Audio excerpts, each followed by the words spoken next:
Bonjour à tous, je suis Outcast et aujourd'hui on va parler des fléaux de Drukhari.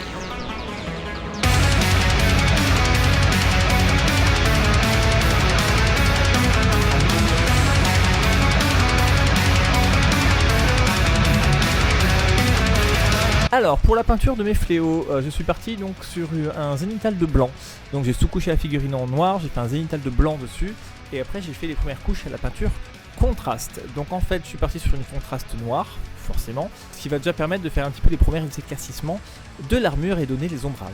La ceinture je l'ai faite en violet, j'ai fait les petites épaulettes et les petites genouillères en or et le masque du coup je l'ai fait en noir, les yeux rouges et avec les cheveux et les plumes violettes. Donc ça c'est pour les peintures de base de la figurine et après j'ai repris chaque élément un par un. Donc en fait l'armure elle est très simple, elle a été reprise avec un éclaircissement en bleu.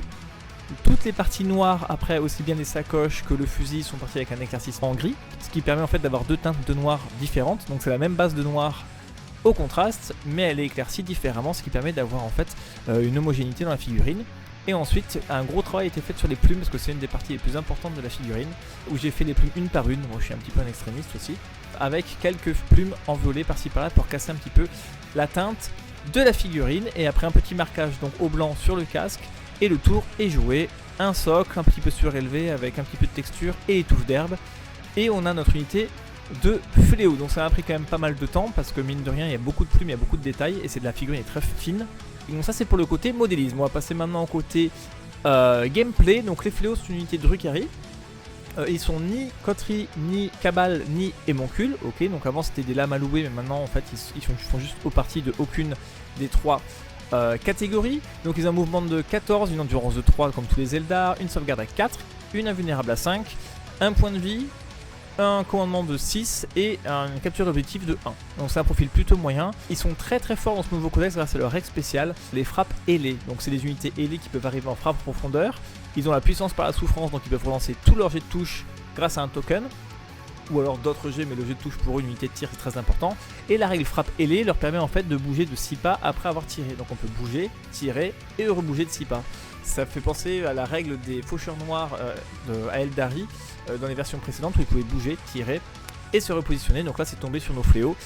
Tant mieux pour nous et ce qui fait qu'en fait l'escouade est très très forte parce qu'elle va pouvoir en fait arriver soit en frappe ou soit être sur la table, tirer et se recacher toute la partie. Petit bémol, les figurines sont sur des gros socles et les ailes prennent beaucoup de place, donc il va être un peu compliqué de les cacher. Mais sur le papier en tout cas, on a possibilité de rendre les squads presque invulnérables puisqu'en fait ils pourront jamais être pris pour cible vu qu'ils se cacheront tout le temps. Et grâce à leur sauvegarde de 4, donc comme c'est l'infanterie ça fait 3+ dans les couverts, une invulnérable à 5, même le tir indirect, ils pourront résister assez facilement. Et ce qui est très puissant, c'est que l'arsenal en fait Drukhari, comme vous savez, est très très fort, avec notamment les lances ardentes, les lances des ténèbres, pardon. Donc c'est vraiment des armes très très fortes, donc force 12, PA-3, dégâts D6 plus 2. Voilà, on touche à 4+, on tire à 36 pas, mais comme on a la full reroll des touches, c'est pas mal. Le fusil disrupteur aussi est très très intéressant contre les véhicules, un petit véhicule et la blessure dévastatrice. Donc on a 2 tirs, on touche à 4 full relance, on blesse à 4, et si on fait un 4, 5 ou 6, on fait 3 blessures mortelles flat. Donc ça peut être très très intéressant mais uniquement contre les véhicules. Voilà. La lance des ténèbres c'est aussi anti-véhicule mais disons qu'on peut défourailler de l'élite avec, alors que le fusil disrupteur avec sa PA-1 aura un petit peu plus de mal contre l'élite. Moi j'adore la lance de feu parce qu'il y a les fusions 3, donc ça c'est pareil, hein. Bon, c'est un seul tir mais force 14, D6 plus 3 en fusion à 9 pas, c'est assez fort, c'est dommage que ça soit qu'un seul tir.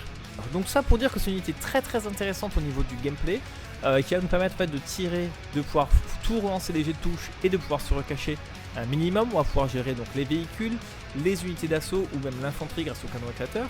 Le gros point noir pour moi c'est qu'il coûte donc 120 points. Donc en fait on est obligé de les équiper des armes lourdes. Voilà. Moi avant j'en jouais 5 tout nus juste pour aller capturer des points, pour se déplacer vite, pour faire des missions, faire des faire des actions. Mais là du coup à 120 points les 5 il faut à tout prix les équiper. Donc la question ne se pose pas de les jouer tout nus avec leur carabine. Il faut leur mettre de l'équipement très performant. Voilà, c'était la petite vidéo sur les fléaux Eldar Noir. Je vous dis à bientôt pour une prochaine vidéo.